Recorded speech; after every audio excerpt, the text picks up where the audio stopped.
Good morning, everyone. It is Tuesday, February 4th. I'm Jasmine Anderson. 2 people are recovering after a fiery crash in Farmingdale. This was a scene last night. Police say a woman crashed her SUV into 2 parked cars on Broadway before slamming into the Great Wall Chinese restaurant. Her SUV caught fire. The woman and a man in one of the cars were taken to the hospital. 2 men are dead in what police are calling a suspected murder-suicide in Lindenhurst. Police found 66-year-old Marek Gasciora shot dead on a front yard here on Nevada Street yesterday afternoon. A short time later, officers found 69-year-old Augustin Jedra dead from an apparent self-inflicted gunshot wound in a parked car in a nearby parking lot.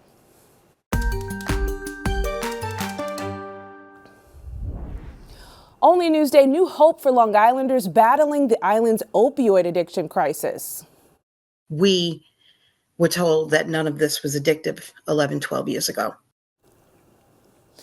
Lori Carbonero from Selden lost her son to an overdose and tells us she's cautiously optimistic about Jernavix. Coming up, a look at the new painkiller doctors say is non-addictive. Happening today, Suffolk lawmakers are set to vote on their new top cop. The full county legislature will vote on whether Kevin Catalina will become Suffolk's next police commissioner. China has countered President Trump's tariffs on Chinese products with tariffs on U.S. imports. Trump plans to speak with China's president in the next few days. U.S. tariffs on products from Canada and Mexico are on pause after the countries acted on border security and drug trafficking concerns. Windy this Tuesday morning with falling temperatures, so bundle up. Looking at your day planner, mostly sunny, highs in the mid-40s at MacArthur Airport. Then falling this afternoon, wind gust over 30 miles an hour will make it a little colder. Tomorrow, mostly cloudy, highs in the lower 30s. And coming up, we're tracking a storm for later in the week.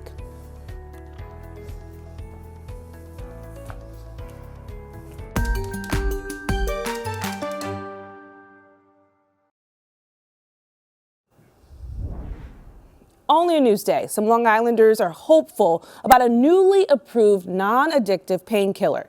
Virginia Huey has a story. You don't expect to have to bury your kid.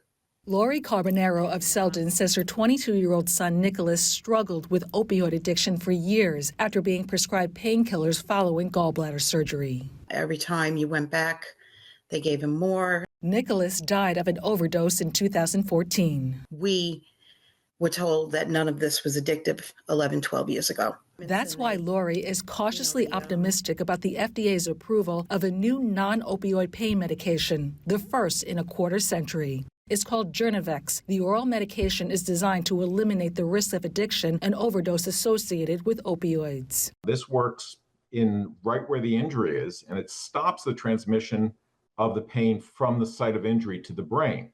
So there's no euphoria. There's no potential for addiction. The new drug will cost $15.50 per pill, making it more expensive than opioids. But medical experts say the benefits of Jernavix outweigh the costs. The cost of opioid addiction and the negative costs of opioids, a little bit more money to stop someone from having an issue with an opioid. I mean, can you put a price on that? Lori says after being told opioids were non-addictive when they were prescribed for her son, she plans to take a wait-and-see attitude about Jernavix and hopes to learn more about the drug and its long-term effects. I'm like a watchdog with this stuff now. Now that I know about it more, we'll be paying attention as a group. I know we will. For Newsday TV, I'm Virginia Huey. Virginia, thank you. This is a story you'll only see in Newsday. Read more about it on Newsday.com. Click Get More below the Newsday TV video box.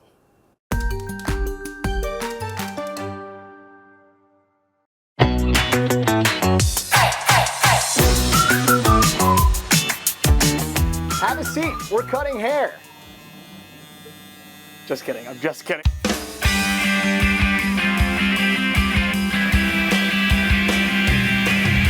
Before you get in the chair, you gotta hop on the bus.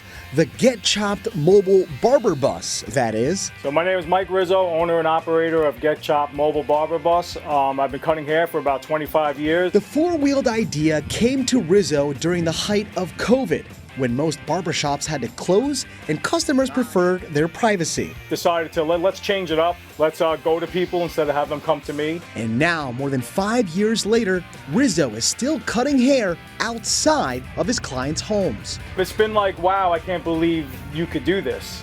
Being a barber is tough enough, but Rizzo says being a mobile barber brings its own unique set of challenges. It makes it more difficult, being a mobile barber than actually working in a barbershop because you're on a time frame. Because you got to get to the next guy. I got to make sure, I schedule everybody, accordingly to where they live. And, I don't want to waste gas back and forth. And even with traffic, distance, and fuel on his mind, it has not stopped the rolling shop owner from decking out his ride with arcade-style games, plenty of retro decor, and Back to the Future collectibles. I'm just a big time travel guy. I just love, I just love everything about time travel. And if you ask his customers, they love the forward thinking. I feel like it's funnier than actually going to a shop because you don't have to go anywhere. It's safe to say this job is unlike most you see or even share a road with.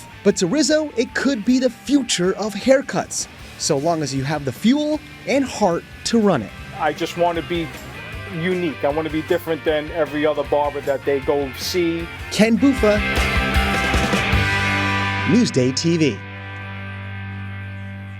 Now that's a cool cut. See more LI Work segments on Newsday.com. Click Get More below the Newsday TV video box.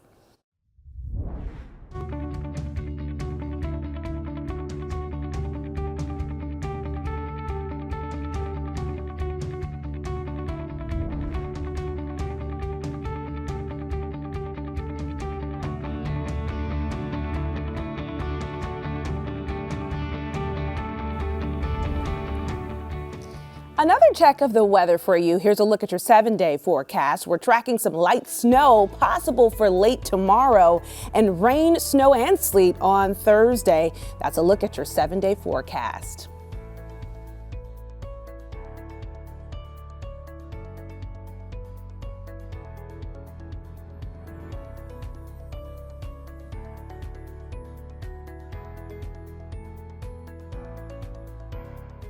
Long Island weather is brought to you by PTRC. I'm Jasmine Anderson. Have a wonderful Tuesday. Thank you so much for watching.